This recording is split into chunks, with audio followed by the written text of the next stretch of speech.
Kā cilvēka ķermenis reaģē, paliekot nomodā 48 stundas? Veicām eksperimentu.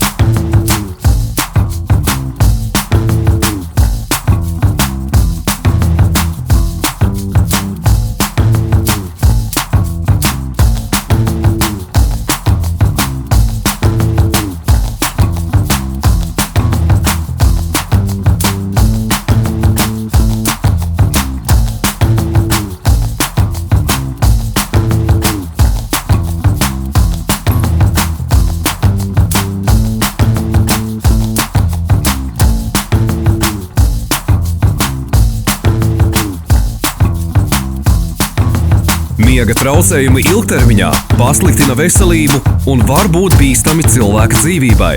Rūpējies par savu miegu. Ilgstošu miega traucējumu gadījumā noteikti konsultējies ar ārstu.